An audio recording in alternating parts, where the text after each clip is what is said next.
Thank you, Chase. You could say we want to start the engine. Happy Father's Day coming up this weekend. That was a little corny joke to start it off. Anyways, my name is Tyler Kutter, and this is my beautiful bride, Brittany Kutter. And we think it's quite fitting that we get to have the honor and opportunity to give this testimony. Because let's just say, well, there's no shortage of content to go around and pull from. We both have strong personalities, and control started very early for us in our marriage, and it's something that we still work on to this day as well, honing in. So we'll just start with our honeymoon. We went to Colorado. We were married in December, and it was record-breaking lows. It was -1 during the daytime, and I'm Texan through and through. Tyler's from Wisconsin, so he felt like in his element, and I was not. So we decided to rent a car and just explore the scenic views. We drove from Breckenridge to Vail, and we had an awesome time. Then on the way home, it became dark, and we were driving on snowy and icy roads with all the 18-wheelers. I was super uncomfortable, and Tyler, he was only 22 at the time. I was driving completely safe, trust me. And Brittany, she just needed to trust me because I was going well within the posted speed limits and with the flow of traffic.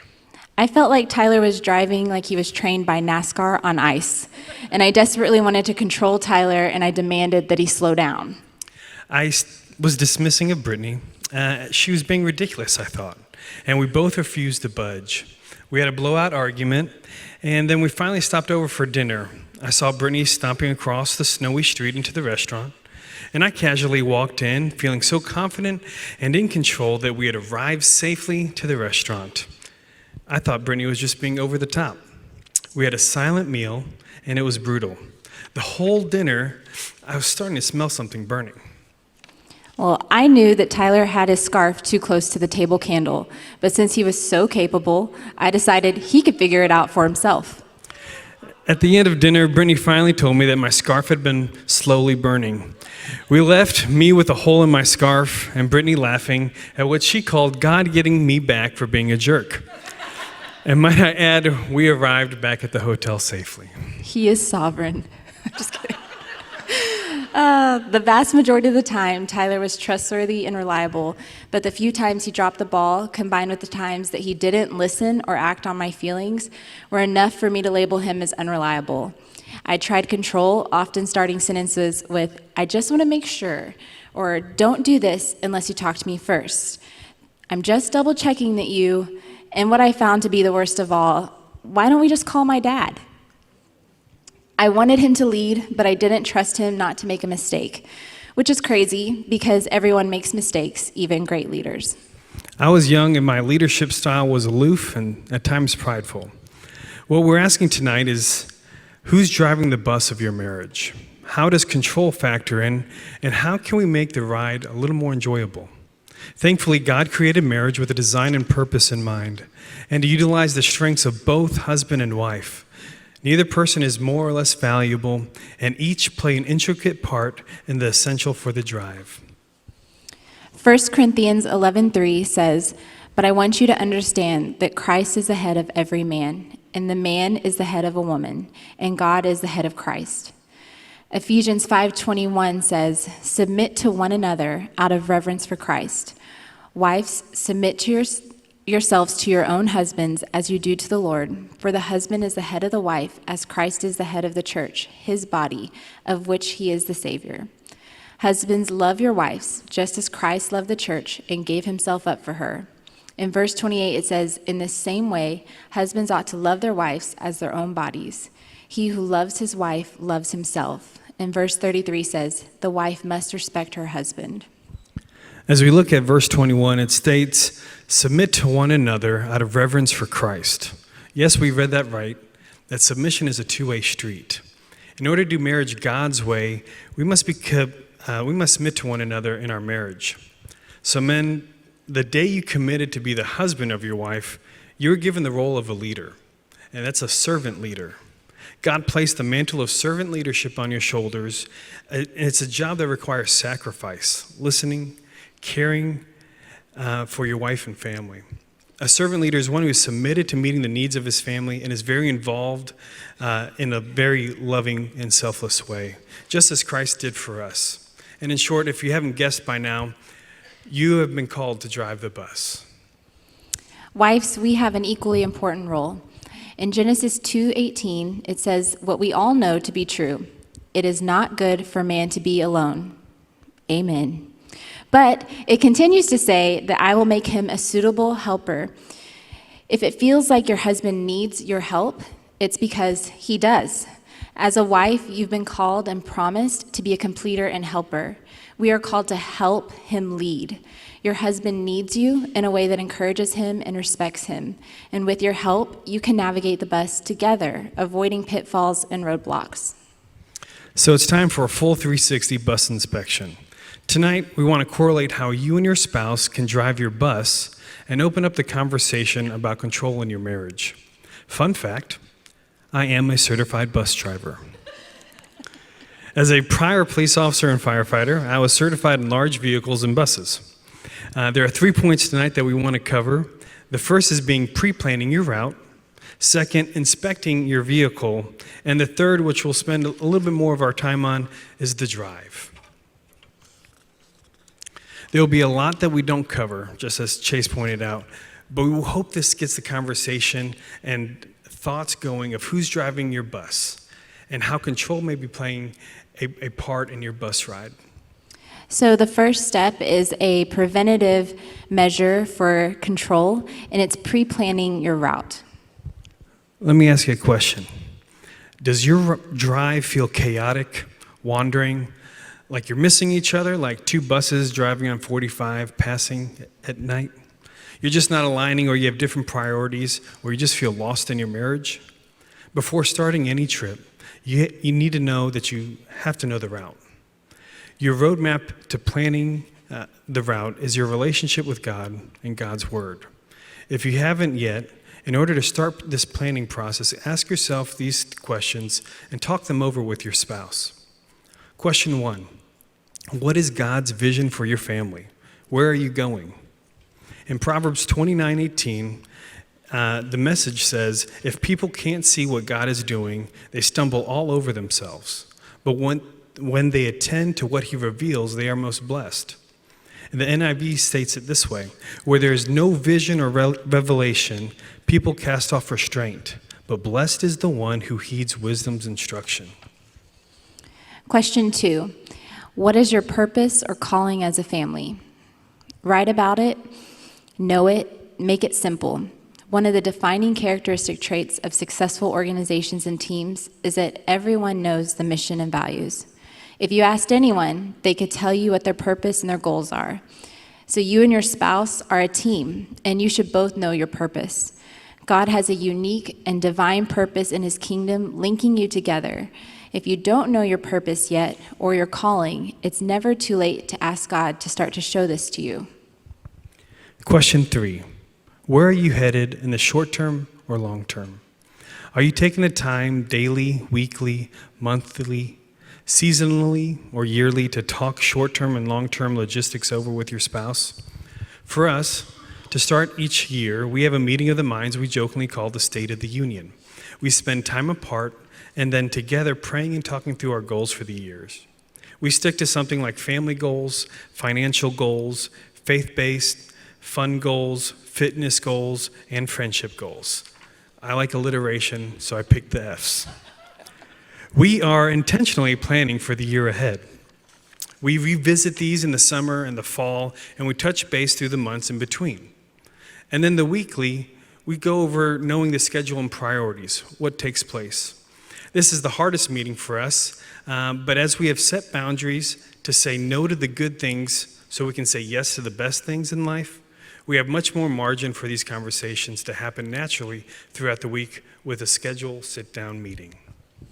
So how does pre-planning the route help with control? I know for me personally, when we meet to talk about our route and pre-plan, be it long or short term, I feel like we have a renewed purpose and vision, and that I really have a teammate and leader in Tyler. It helps me know that he's invested in our marriage and family life. And the more that I trust that, the more I can let go of the wheel because I trust it's going to be a smooth trade-off. When we don't talk, I struggle so much more with control.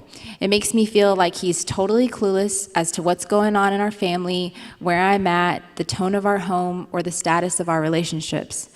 Pre-planning allows me to rest and trust that we're on the same page and our decisions are being made based on both of us. And I also see a really big difference in Tyler. There's actually a biblical leadership technique called the Nehemiah principle. Because people often get discouraged or quickly lose focus or motivations on the goals they set before them, that this principle states that we need to revisit the goals or vision every 26 to 30 days to stay on track. So honestly, Brittany normally initiates these talks because it's more of her strengths. When we get together and engage, it allows me to stay on track or get back on track if we've happened to detour away from our mission and goals. Planning our route helps me better lead my family as an engaged driver because honestly, it's my first job to be the leader and making sure we're staying on focus on our goals. I don't always see it or feel it that way, but taking this dedicated time to reflect on it helps put things back in perspective and helps us stay on track. Our second topic of the night is inspecting the bus. This is very important because at the fire station, we started each morning inspecting the fire trucks. Every day, every shift, we inspect the vehicle. Same thing as a police officer. It was very crucial to know, is your vehicle in good health? This impacts our drive, especially in urgent or emergency situations. In translation, since the bus is our marriage, as much as possible, every day inspect your family. Know their condition and their hearts. This takes time, it takes discussion, and intentionality. And just like a fire truck, it's important to do this throughout the day and know that how they were yesterday may not be how they are today. An inspection also includes yourself. Check in on how you're doing on the day-to-day. And we encourage you to talk this over and share this with your spouse because your spouse is one of the best ways that you can see yourself. Sometimes Tyler can see something in me that I am not seeing in myself, and vice versa. We all know this to be true. The entire step of inspection takes intentionality, reflection, and asking God for wisdom. And part of that driver's role is taking the initiative to inquire. And part of the helping role is a gentle reminder or offering up of valuable information to your husband. A great piece of advice is to get curious. Start asking yourself, your spouse, and your kids questions that help you understand where they're at. For example, Tyler just had back surgery. So if he's short, instead of pointing it out or throwing it back in his face, I can get curious. I can ask him if he happens to be in pain or he didn't sleep well. When I get curious about him instead of frustrated or controlling, it ends up going a lot better. Third and lastly, we want to talk about the drive. A good friend recently told me it's hard to follow a parked car. So ask God for wisdom, plan your route, inspect your bus, and then go. The drive is the day-to-day of our marriage. It's the hustle and grind, the go. It's the most opportune time for control to show up. It's really important that as a husband and wife, we understand how deep and broad control can show up in our marriage. We mentioned earlier about servant leadership, and we want to contrast that with what we call positional leadership. This is where you can see in your handouts too a little bit of the servant and positional leadership in your diagrams. Below are some examples of the negative traits that can come up from a husband's control if leading from a positional leadership. So, as positional, it's often the mindset that we come in that I'm the man and you need to submit. I'm here by position, not because my wife has helped place me into this as a servant. Through this position, we can often lead blind leadership, where we're asking our spouse to just trust me, believe in me, I got this, and not letting her ask the questions. Solo leadership, it comes across as I can do it myself. And you pull away at times. Prideful leadership, I know what I'm doing, and you don't take the feedback or the help that's offered. Dismissive leadership, you need to be quiet, you're being silly, or it's okay, I got this, and just mind over there for a minute, please. Or forfeiting or giving up leadership. Sometimes we may feel it's too much, and we just say, fine, you do it. And we pull away, we retreat, and we don't engage back with our spouse. Or in a passive way, we can not show up at all and forfeit it and force our spouse to take leadership. To be direct, leading from this perspective more often than not leads to your wife and your family feeling angry, bitter, and shut down.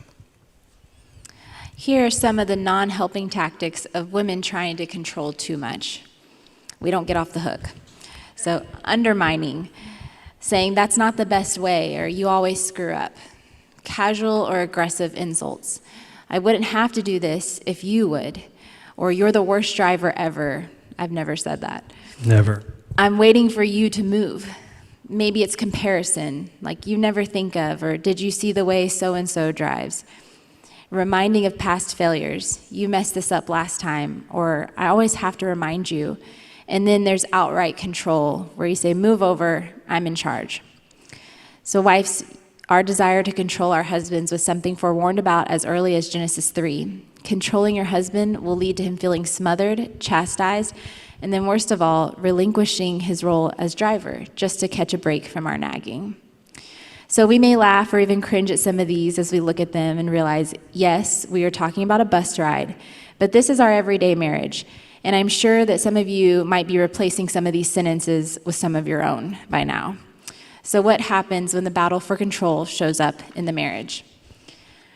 This can cause a detour. You might get in an accident, you might get lost, you might break down or shut down your spouse, you might let things in the bus of the marriage that don't need to be there, you might cause a wreck, causing damage and hurt. You see, when we battle for control, it often does the opposite of what we intended to do. In our desire to control and not bend, we're losing out on the companionship that God gave us through our spouse. The drive can quickly become miserable. So let's take a look real quick at what servant leadership then looks on your drive. As a servant leadership, we take the place of I'm the man to I'm your man. And how can I help you? As a servant leader, we become aware. Hey, I see the traffic jam ahead. We should probably detour. And then you engage with your spouse. How do you think we should best handle this? Do we need to get anything ready for what I see coming up here? They have their head on a swivel. They know what's going on. Team leadership. They often ask for the help. Hey, could you help me look this up? For us, it's, hey, babe, can you plug this into Maps for me and let Siri read it off to me? I have to have Siri because sometimes she won't tell me if I need a turn or not. Thankfully, there's Apple Watches too. Not a sponsor. Okay, I could really use your help, a team leader would say. Humble or leading with humility. I think this is an area more suited to your strength. Identifying that we see where our spouse is at, what they're good at, and letting them lead from there. Or being humble enough to say, I apologize that I came across this way, or I didn't slow down quick enough for you. Being able to talk that through. Being engaged as a leader, asking the questions like, what do you need from me? Or what I hear you saying, and reflecting on their words and what they're asking. Or, hey, you're thinking we should do this? I agree. And then owning up on your leadership. Those come with sentences that state, hey, it's important that we make this decision together. And I hear you saying, and I want to take everything into consideration. So I feel like this is our next step. You see, these same traits that Christ modeled for us as a servant leader are the ones that he asks us as husbands to possess. He was strong, he was gentle, he was humble at heart, knowing his purpose and vision. He valued the time he spent with God, and he had a compassionate heart for the people and spoke truth in love. He listened, and he was an example everybody could follow. He set the tone wherever he went, and he was giving and selfless. So as servant leaders and as husbands, not only invite your wife's companionship, but lean into her. Lean into her thoughts and ideas, and let her be a help to you. Let her help plan the routes when possible. Evaluate your family. Tune in and engage. Let your wife know that she's not alone. Let your family know that they're not alone. and recognize your weaknesses, and so you can ask for help in those areas. Recognize her strengths and let her lead from those. So a helping response from us as wives can look like encouragement or encouraging. Just simply, we got this. I know this is hard, but I'm here with you. You've done this before. If you want to share the job, I can do part of it. Maybe some positive statements like, I'm glad we're in this together, or how can I help you? Let me make sure I understand what you're saying. Maybe something appreciative. I appreciate you slowing down. Thank you for doing that. Or I see that you are trying to help. Letting him know your desire to help. I see what you're wanting to do. How can I help? Simply asking, is there anything you need? Or I could do that while you do this. Or maybe have you thought of some suggestions? And then there's the outright release. I feel heard, and I'm going to leave that up to you. I want to make this decision together, or just simply, I trust you.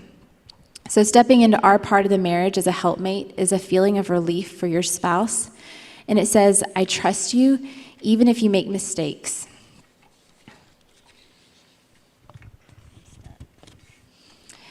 It allows your husband to talk to you and to feel respected. It gives him space to lead and grow in that area. So help where you can and shoulder the drive with your husband. Avoid the common mindset of I'm not doing anything until he steps up and leads, or I have to do everything until he steps up and leads, as these both lead to a dead end. Set your heart to not complain. So many women sabotage their relationship by waiting for your husband to lead or to go first. And if you're in this boat, maybe initiate and help him lead. That might be your strength. If you're constantly trying to drive, maybe decide to engage or confer with your husband on decisions. I promise that he does have an opinion, and he will become more and more confident sharing him as you let him have it. Back when we were married many, many moons ago, on our wedding day, Brittany's dad said these words to us. He said, Tyler, Brittany will help you be the best Tyler you can be if you let her. And Brittany, Tyler will help you become the best Brittany possible if you let him. So let them. And that's what we're asking for you. Let your spouse make you the best possible version of yourself. In Proverbs 27:17, it says, as iron sharpens iron, so one person sharpens another. So tonight we're talking about driving, but we know firsthand that control shows up all the time, whether it's in the plans or timelines, money spending, family decisions, in-laws, child discipline, home projects, or just stupid arguments that come up. So what do you do when you inevitably become locked in a battle of the wills for control over a situation? We're going to offer a few quick tips. A few is pull over or take a pause. This is for the purpose of regrouping and evaluating, so that in the end you can make a decision together, trusting that God has the end results.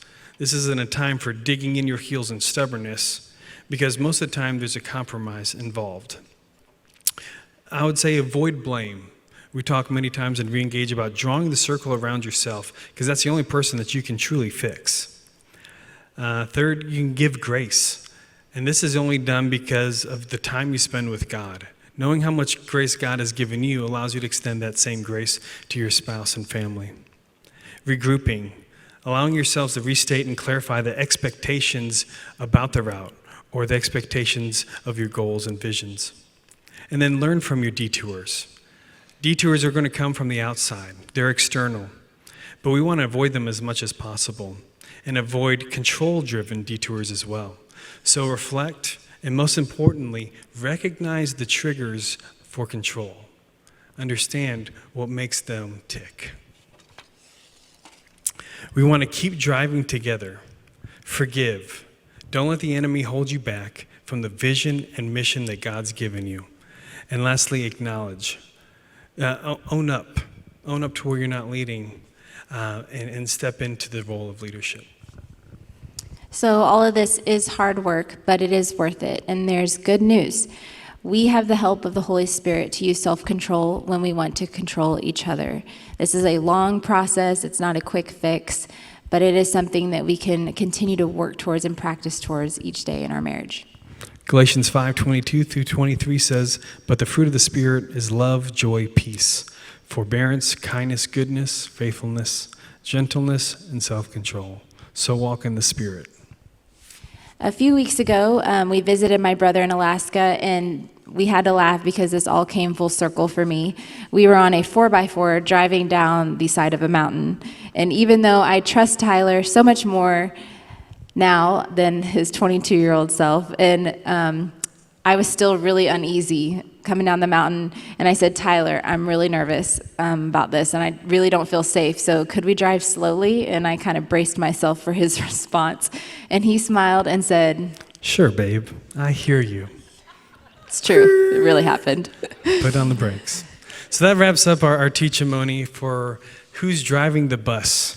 And we hope this opened up and brought in some questions and help start the questions of who's driving the bus in your marriage so that you can work together, so you can get to your destination, because there's so much more to this.